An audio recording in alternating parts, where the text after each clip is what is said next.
The wind tore across the prairie like a living thing, sharp and unrelenting. Dust swirled in grey swaths across the frozen earth, rattling the thin boards of Eli Carson's cabin. Inside, the air smelled of damp straw, smoke, and the faint, lingering sweetness of Mary's last bath. Eli knelt beside the crib, his hands trembling as he brushed the fine blanket back from the baby's face. The tiny mouth opened in another high-pitched wail. Weak, hungry, alone. His eyes traced every movement, every helpless twitch, and the sorrow pressed against his chest like a fist. In the next room, Mary lay still, her face pale and smooth as winter frost. The fever had claimed her hours before.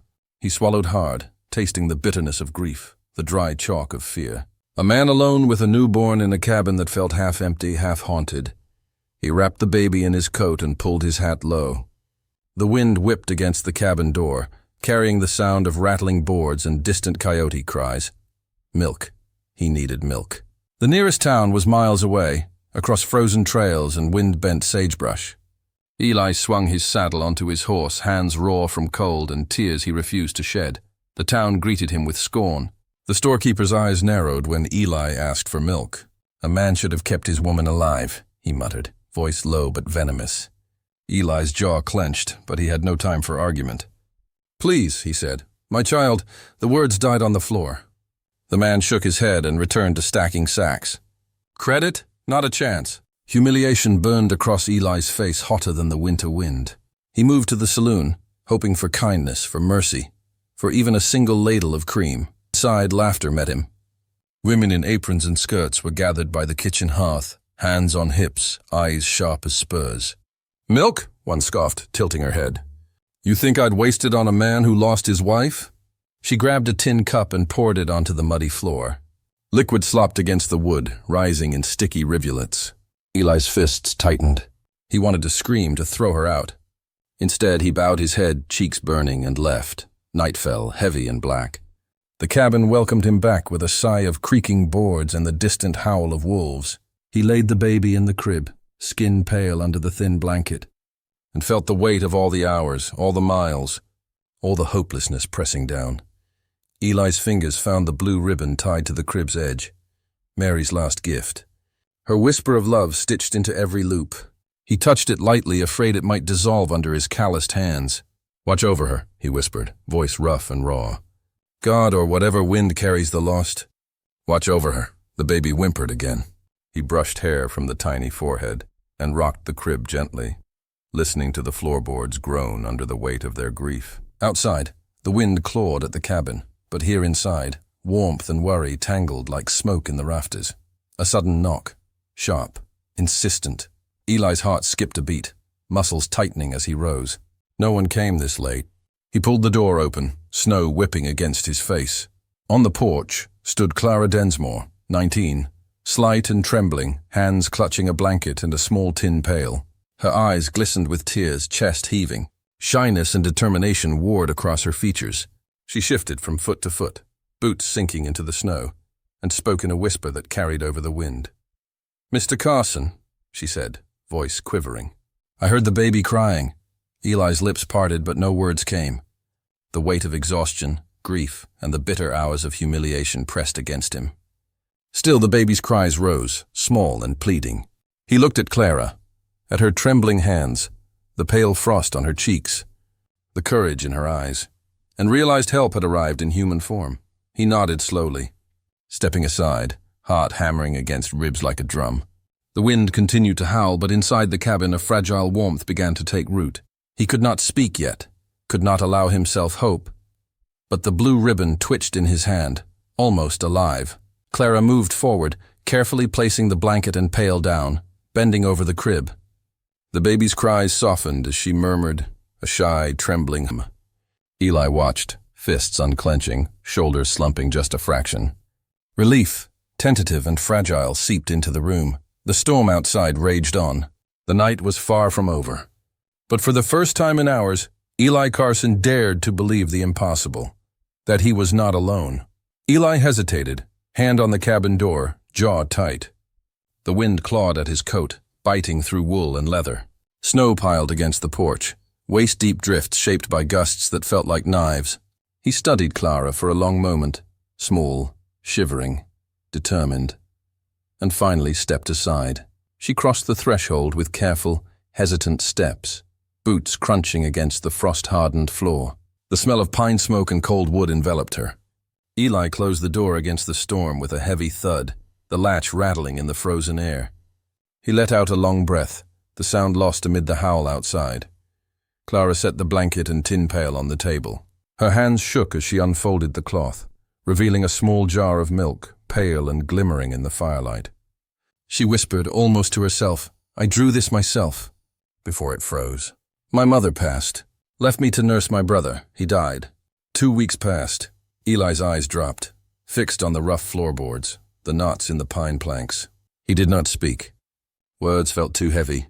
The baby whimpered again, and Clara bent over, holding the jar carefully, lips brushing the rim as she coaxed the infant to drink. The cabin filled with the faint hiss and drip of warm milk meeting a crying mouth. Eli's chest tightened. He could not watch, and yet he could not turn away. Outside, a low, mournful howl echoed, wolves circling, waiting, reminding him how far they were from the nearest neighbor, from anyone who might care. Clara's hands were steady despite the trembling of her shoulders. The baby's cries softened, then ceased, replaced by the quiet rise and fall of small breaths. Eli's fingers twitched at his side, unused to tenderness, unused to trust. He moved closer, then stopped, watching shadows dance on the walls in the flicker of the hearth fire. The storm hammered the roof. The cabin groaned under the weight of ice and snow. Eli cleared his throat, voice rough and unpracticed. "Stay the night," he said, abrupt, clipped. "I'll make sure you're not buried out there in the snow." Clara looked up, eyes wide, wet. She nodded silently. He guided her to the small cot by the fireplace. She curled under an old quilt, hands clutching her knees. Eli stepped back, folding his arms, feeling the chill of isolation, but not quite alone anymore. For a long while, neither spoke. The fire crackled, throwing light against the cabin walls. The baby stirred, stretching tiny arms, and Eli felt the weight of responsibility settle over him like a coat, heavier than any he had worn. Clara hummed softly, a low, melodic sound, more a prayer than a song. He allowed himself to listen. "Nobody should be alone out here," she whispered finally, eyes not meeting his. Her words lingered in the smoky air, echoing in the silence. Eli nodded slightly, the line of his mouth softening. She was right. No one should face the prairie's cruelty alone. Hours passed. The wind outside bit at the logs, rattling the windows. The wolves' cries faded, replaced by the occasional snapping of branches under ice. Firelight danced across the cabin's surfaces, splintered wood, frozen floor, the blue ribbon still tied to the baby's cradle, fluttering gently in a draught. It seemed almost alive, a silent witness to grief and fragile trust. By dawn, the world outside had changed. Snow stretched as far as the eye could see, a thick, unbroken white blanket erasing tracks and trails alike. The path to town was gone, swallowed under drifts taller than Eli's boots. Clara stirred, eyes wide behind lashes frosted with tiny icicles. She pressed a hand to the window pane, staring at the whiteness. Eli handed her a cup of coffee, strong and bitter. "You're stuck here," he said, voice low but not unkind. She smiled faintly, the first warmth of the day reaching her face. He allowed himself the thought. Perhaps this storm, cruel as it was, had also delivered a small mercy. Outside, the prairie remained silent but for the wind's mournful sigh. Inside, the fire crackled and popped, two lonely souls sharing a fragile shelter, their grief mirrored in the quiet of the morning. Clara adjusted the quilt around her shoulders, glancing at the baby.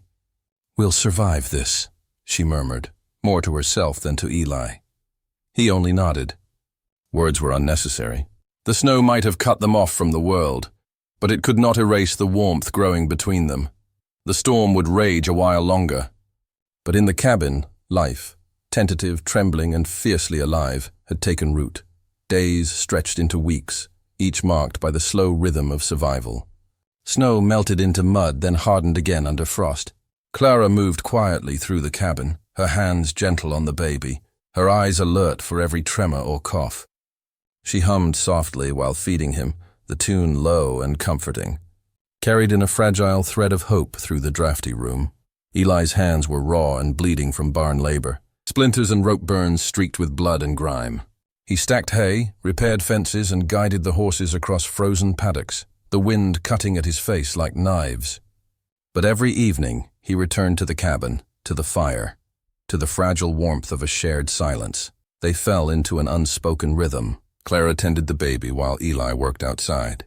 She prepared meals, washed clothes in icy water, and smoothed the baby's blanket while he listened to the low, steady crackle of the fire.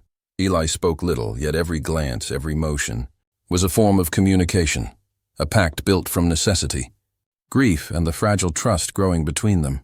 At night, Eli read aloud from the family Bible, his voice rough and uneven but steadier with each word. Clara listened, humming lullabies under her breath. The baby stirred, soothed by the cadence of scripture and song. Sometimes the words faltered, carried away by coughing fits or the creak of the cabin. But Eli pressed on, his throat raw, heart full. One evening, the firelight flickering across worn floorboards, Clara reached for the blue ribbon. Her fingers traced its loops before she tied it back into the baby's cradle. She leaned close, whispering softly, "So she knows her mama's still watching." Eli glanced at her, chest tightening. The words struck him, gentle, faithful, unassuming, and he felt a shift. Gratitude rose, unspoken but deep. He cleared his throat and said, "Thank you, Clara." Their eyes met for the first time without shame, without fear, without the awkward distance of grief. There was something raw and honest in that moment, a fragile acknowledgement of trust, of connection, of quiet courage. Outside, the prairie stretched endless, white and silent, but not empty. A rider passed along a distant ridge, obscured by snow and drift. His eyes lingered on the cabin, keen and calculating. Unseen by Eli and Clara, he paused to mark the chimney smoke curling into the cold sky, a sliver of grey against the pale horizon. Another cabin far off, smoke rising there too, suggested neighbors, watchers, gossips. The storm had ended, but the world beyond their fragile shelter remained unforgiving. The first day of spring brought dripping icicles and mud-softened trails. Eli repaired a split-rail fence, hands stiff and raw, while Clara chased the baby's laughter through the cabin. The warmth of their shared life grew, a slow fire resisting the cold outside. Yet in the back of Eli's mind, a shadow lingered, whispers of prying eyes, the judgment of townsfolk, the ever-present weight of gossip that followed the vulnerable across the frontier. Evening came, bringing with it a quiet exhaustion. Clara fed the baby, humming, eyes soft and distant. Eli sat nearby, watching her, listening to the rhythm of her breathing and the gentle stirrings of the child. He felt a rare peace, tethered by a fragile cord of mutual care, shared grief, and growing trust. The blue ribbon fluttered slightly in a draft from the cracked window, its bright color a tiny rebellion against the gray world outside. It marked their bond, not just to the memory of the baby's mother, but to one another, to the shelter they had built in isolation, and to the fragile promise of survival, dignity, and quiet courage. Yet beyond the ridge, a rider watched, eyes narrowed, calculating. Smoke from a distant cabin rose lazily, a sign that the world had not forgotten them, that gossip, envy, and scrutiny would eventually find their way to the door. The storm may have ended, but the next trials were already gathering in shadow. Within the cabin, firelight glimmered on worn wood, and two lonely souls shared a quiet pact, unspoken but deeply felt, a fragile alliance against the cruelty of the world. For now, that was enough. The thaw came slowly, drawing ice from the creeks and softening the hardened snow into slick gray mud. The prairie smelled of wet earth and rotting frost. Clara had just bundled the baby into a blanket when the sound of wagon wheels splashing through thawed ruts reached the cabin. She paused, ears straining. A supply wagon appeared first, its wooden wheels groaning under the weight of provisions. Behind it, two women in stiff dresses clutched their hymnals, and a tall man in a black coat and silver-buckled hat, Sheriff Crane, sat stiff in the driver's seat. Their eyes swept the cabin from window to door before landing on Clara and Eli. Judgment sat heavy in the air, as tangible as the damp cold. Rumors had already traveled ahead, carried on prairie winds. Clara stayed in a widower's home. The women's faces were tight with disapproval, the sheriff's gaze sharp and calculating. Eli felt the tension tighten his shoulders, the baby stirring in the blankets. "They need provisions," Eli started, voice low, rough from weeks of cold and labor. "The snow. It's cut us off." The women barely looked at him, murmuring prayers instead. Their judgment had already been cast. Eli's words seemed useless against their rigid belief in sin and propriety. Clara hung her head, cheeks flushed with shame. She avoided their eyes, knowing there was no reasoning, no pleading, no defense. Sheriff Crane's voice cut through the room, slow and deliberate. "A man's reputation can rot quicker than cattle flesh," he said. The words scraped against Eli's chest like steel on wood. He clenched his fists, knowing the truth of the statement. The impossibility of explaining to strangers the tenuous bond of survival, care, and necessity that had grown inside the cabin walls. The wagon rattled on, the women muttering prayers, the sheriff staring a moment longer before pulling the reins. Dust and melting snow rose in clouds behind them, leaving the cabin eerily quiet, save for the wind sighing through broken boards. Clara pressed her hands to her face, trembling. Her voice was barely audible when she spoke. "I should go. Before they make it worse." Eli said nothing. Words felt heavy, useless. He watched her gather a small bundle of clothes, her movements stiff with resignation. Outside, the wind tugged at her coat, whispering warnings and threats. She paused at the doorway, one hand on the latch, the other brushing the snow from her skirts. The baby's cry broke the fragile silence. Tiny hands reached upward, fingers grasping at the air where Clara had been. The sound was desperate, instinctual, pulling at the rawness of human care and longing. Clara froze, shoulders shaking, tears sliding silently down her cheeks. She stepped back, knelt beside the crib, and untied the blue ribbon from its loops. The ribbon fell into her hands, bright against the gray morning light, and she let tears fall onto it, soaking the cloth with grief, shame, and love all at once. The baby reached blindly, fumbling fingers brushing against the fabric. Eli's chest tightened. He wanted to speak, to call her back, to tear down the judgment of strangers. But he only watched, silent, knowing that some choices were not his to make. The moment hung, heavy and fragile, like the air before a storm. Clara pressed the ribbon to her lips, whispering, "I wish I could protect her, keep her safe." Her eyes lifted to the baby, glimmering with the first hints of resolve beneath the shame. Eli stepped closer, but did not touch her. Instead, he sat by the fire, listening to the wind outside and the soft, repeated sighs of the cabin. The storm outside had passed, but another kind of storm, rumor, judgment, and societal scrutiny, was only beginning. The blue ribbon rested in her palm, a small symbol of what had been, what could be lost, and the tenuous hope that even in shame care could endure. Clara stayed a moment longer, eyes fixed on the baby, then rose, the weight of her decision pressing on every step. Outside, the prairie stretched white and cold. Inside, Eli's heart ached, silent and steadfast, waiting for the fragile courage to return. Clara left before the first light of dawn, the snow crusted and stiff beneath her boots. Her breath rose in ragged clouds as she trudged along the long trail toward home. The wind bit at her cheeks, cold enough to make her fingers ache despite gloves and mitts. She kept her gaze on the horizon, refusing to look back at the cabin, at the warmth she had briefly known, at the fragile sense of belonging she feared she did not deserve. Hours later, guilt gnawed at Eli. He had stayed too long by the fire, pretending not to notice her absence. But the baby had stirred, restless and hungry, and the wind outside carried a harsh warning. Saddling his horse, Eli rode into the thinning light, the chill in his bones a match for the ice on the trail. He knew every rut, every hidden drift, and he followed the faint tracks left in the snow, hoping he would not find her too late. Halfway along the river, he did. Clara had collapsed near the frozen edge, snow melting into her damp coat. Her face was pale, lips blue, eyes half closed. Hunger and cold had beaten her down, and the long walk had drained her entirely. Eli dropped from his horse, heart hammering, and swept her into his arms. Her head rested against his shoulder, a fragile weight, and he felt the terror of losing her almost before it had fully begun. Back at the cabin, he laid her gently by the fire. Smoke and warmth mingled, clinging to the walls and to her chilled skin. Her breathing was shallow, delicate but steady.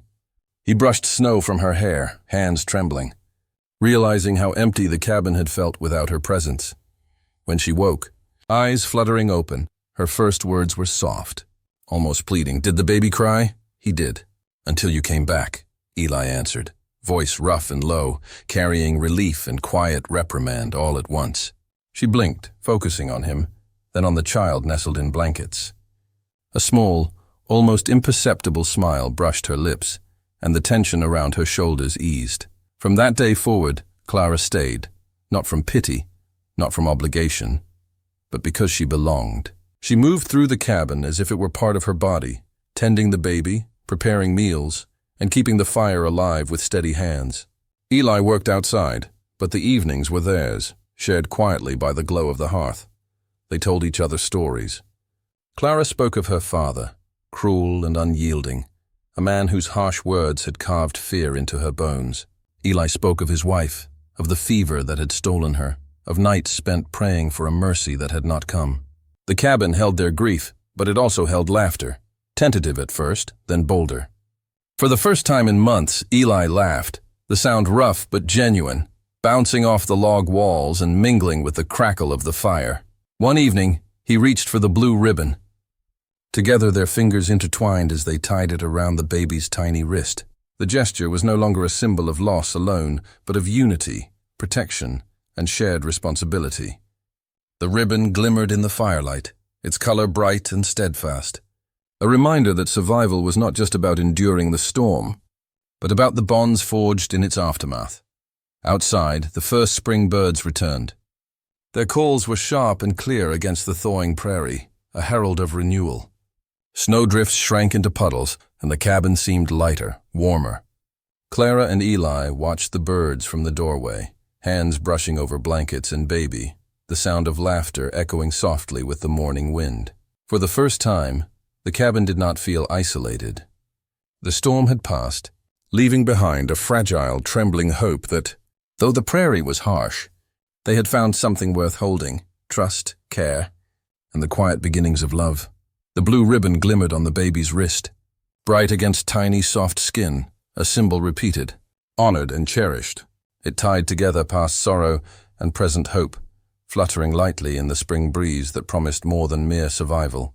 The morning air was brittle, the sky a hard gray over the thawing prairie. Clara stirred at the cabin door when a lone rider appeared over the ridge, galloping hard across the muddy trail.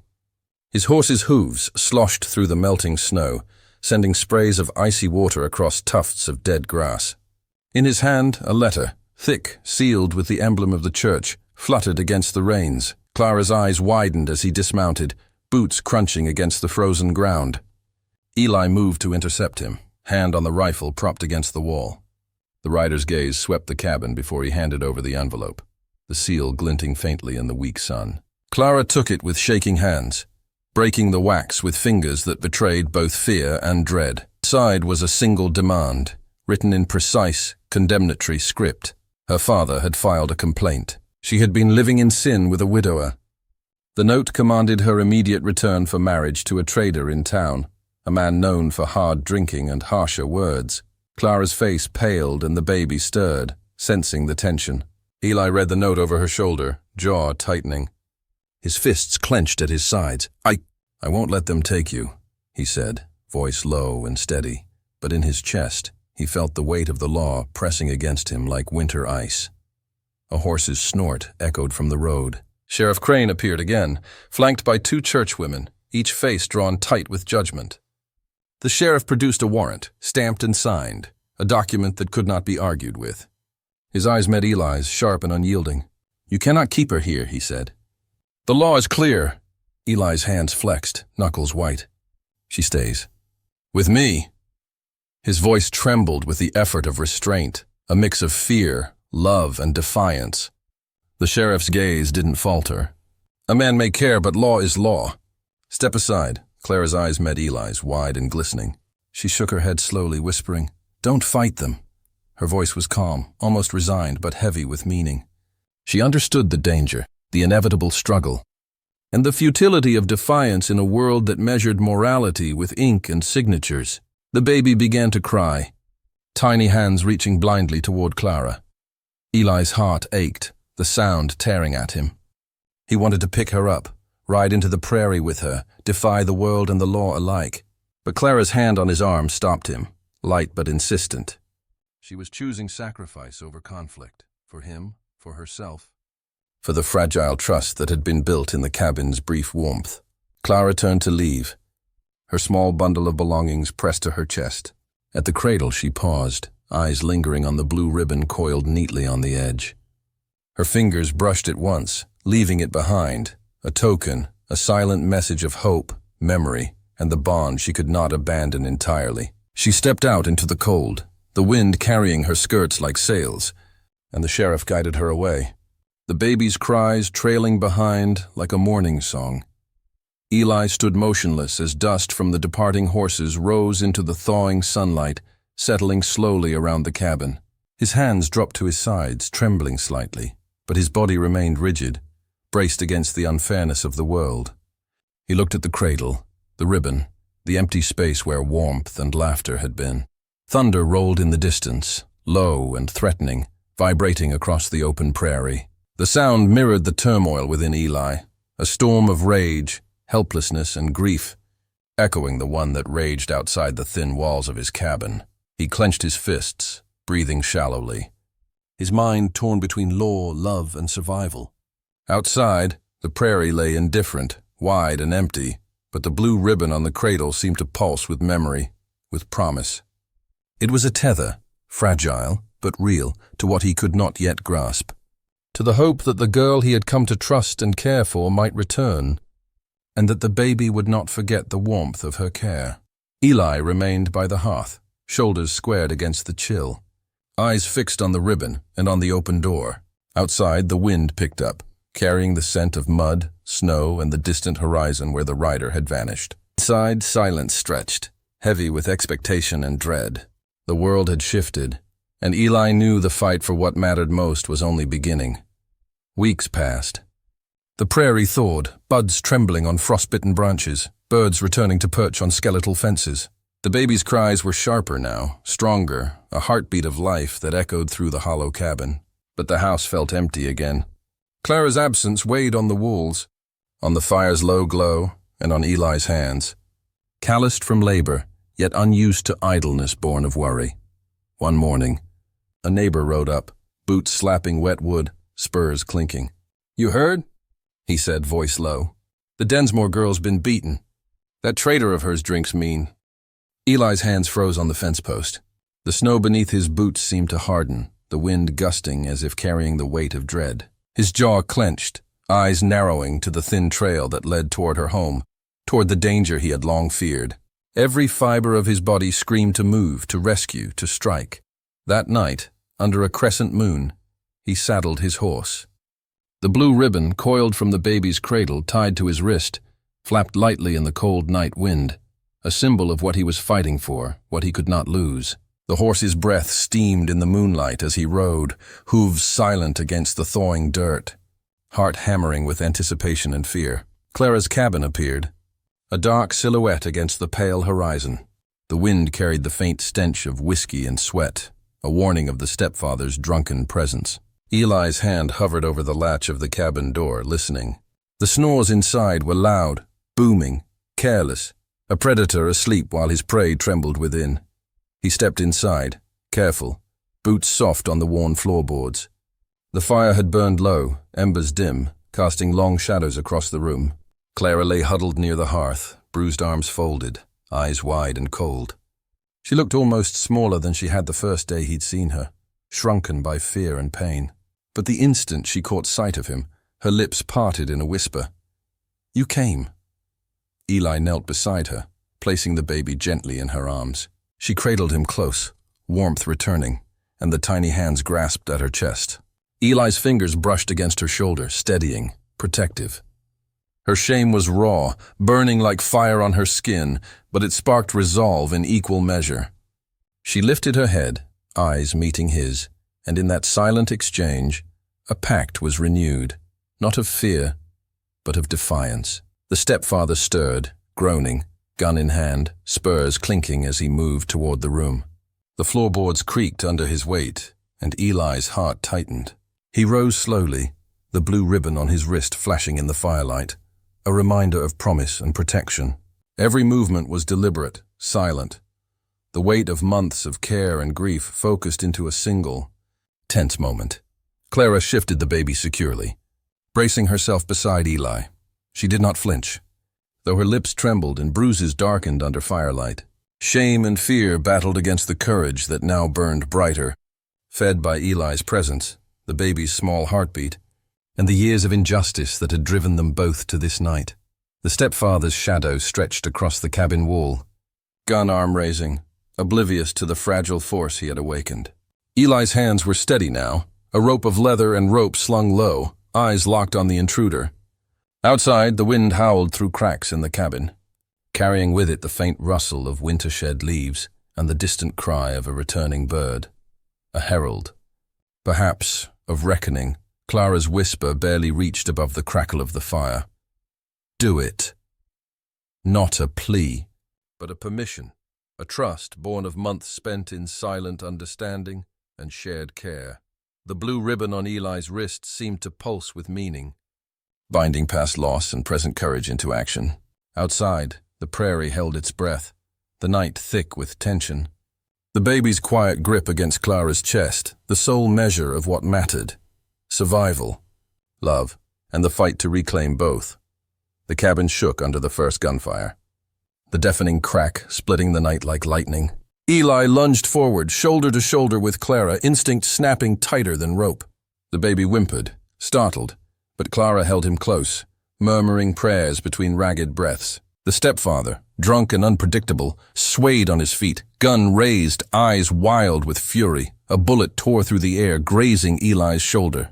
Pain flared, hot and sharp, but adrenaline pushed it down into background noise. He grabbed the man's arm, twisting, throwing himself forward in a raw, desperate tackle. The floorboards groaned under their weight, splintered wood biting against palms and knees. Rage and righteousness burned in Eli's veins, every bruise, every insult. Every injustice of the past weeks coalesced into the single purpose of keeping Clara and the baby safe. The stepfather thrashed, a flailing, drunken force, but Eli's grip was iron. With a final shove, he slammed the man face first into the dirt-flecked floor. Dust rose in choking clouds as the old drunk groaned, the gun skidding across the floor. Eli's hands trembled, slick with sweat, blood from his grazed shoulder dripping into the cracks of the wood. The blue ribbon, once a symbol of hope and memory, was clenched in his fist. It had torn in the scuffle, streaked with red, fragile against the chaos that had just erupted. Eli stared at it for a heartbeat, a heavy pulse of grief and relief coursing through him. Blood and cloth intertwined, marking the cost of protection, the violence that had become necessary to preserve the fragile life within the cabin. Clara knelt beside the cradle, cradling the baby against her chest. Her lips moved in whispered prayers, low and fervent, fingers stroking his tiny back with the gentlest touch. Her eyes flicked up at Eli, wide and glistening, reflecting the firelight, the blood, the aftermath of danger survived. Eli rose slowly, shoulders stiff, jaw set, chest heaving. Every muscle throbbed with the exertion of violence, every nerve hummed with tension. He glanced at the stepfather, sprawled face down and inert, realizing the storm had passed in a single brutal heartbeat. Outside, the first faint light of dawn bled across the horizon, painting the prairie in soft golds and grays. The world seemed impossibly still, as if it were holding its breath, waiting for them to claim it again. Clara shifted, the baby nestled against her, murmuring something Eli could not quite hear. She looked to him, and for a fleeting second he saw relief, trust, and something more fragile, love, trembling but present. He offered a small nod, unspoken acknowledgement that she was safe, that the battle, however violent, had ended. The sirens of dawn, the low, mournful cries of returning birds, the wind rattling through bare branches, the distant bark of a dog filled the sky with light. The prairie, wide and indifferent, stretched before them, holding no judgment, only a path forward. Eli bent to untangle the blue ribbon from his hand, now torn and blood-stained. He let it flutter lightly in the breeze, then tied it carefully around the baby's wrist once more, fingers steady despite trembling. The ribbon, a witness to grief, danger, and love, gleamed in the rising sun, binding the three of them together. They mounted the horse, Clara holding the baby close, Eli guiding her from the cabin. Their silence was heavy, but not with fear, only with the weight of survival, of having faced the worst the world could throw at them, and having endured. Every hoofbeat against thawed earth was measured, steady, a quiet declaration of resilience. Clara leaned against Eli as they rode, exhausted, bruised, and shaken. Her head rested lightly on his shoulder. The baby nestled between them like a heartbeat of fragile hope. The blue ribbon gleamed softly against the morning light, a testament to the trials they had faced, the danger they had survived, and the unspoken bond that now held them together. Eli glanced down at her, his voice low, nearly lost in the morning wind. "We're home now," he said, not as reassurance but as fact. Home, a place of warmth, of care, of protection earned through struggle. A place where fear no longer ruled. They rode in silence the final stretch, broken but unafraid, each heartbeat a steady drum of survival, courage, and a love forged in snow, fire, and blood. The prairie opened before them, the sun rising over wide horizons, the future uncertain yet infinitely theirs to claim. The blue ribbon on the baby's wrist shivered in the dawn breeze, a fragile thread linking past lost to present courage and whispering a promise that they would endure, together. Months had passed, and the prairie had shed its winter bones. Snow that once lay thick and unyielding was now gone, replaced by waves of green grass bending in the summer wind. The air smelled of earth, sun-warmed timber, and distant wildflowers, carrying with it a quiet promise that life could endure even after hardship. Clara sat on the porch, the baby cradled in her arms. His tiny hands reached for her hair, his laughter a soft ringing sound that filled the cabin with light. The blue ribbon, now washed clean of blood and snow, fluttered above the doorway, tied to the beam like a small banner of forgiveness and resilience. It caught every breeze, twisting and turning, a silent witness to their journey, their losses, and the fragile hope that had survived it all. Inside, the smell of bread baking mingled with the warmth of sunlight pouring through open windows. The cabin felt alive again, every corner breathing with the small joys of home. The crackle of the hearth, the soft rustle of blankets, the distant hum of Eli's boots on the floorboards as he worked. Eli knelt near the fence, hammer in hand, repairing a broken rail with steady, practiced motions.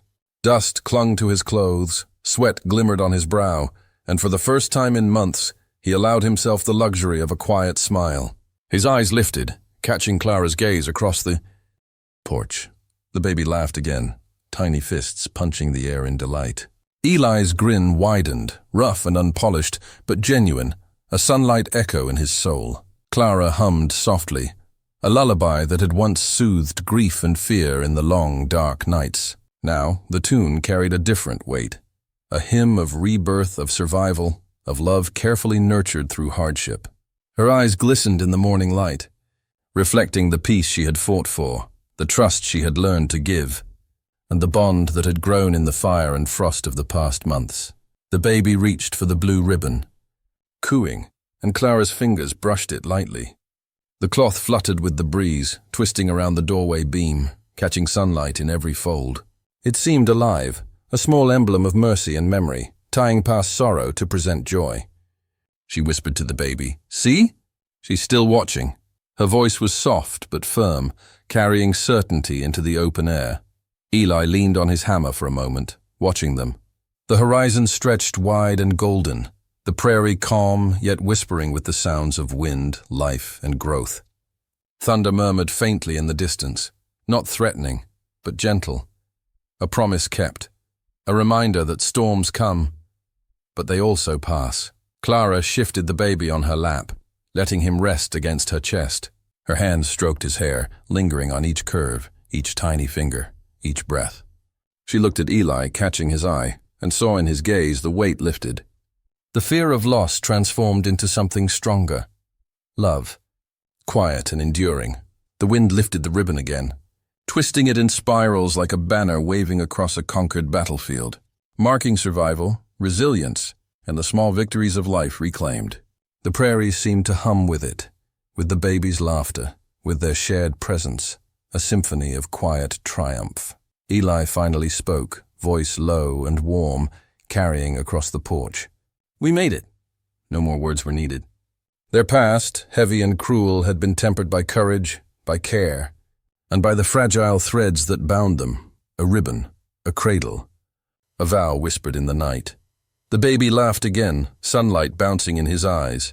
Clara hummed, Eli smiled, and the blue ribbon fluttered in the wind, a living testament that even after the harshest winters, love, hope, and home endure.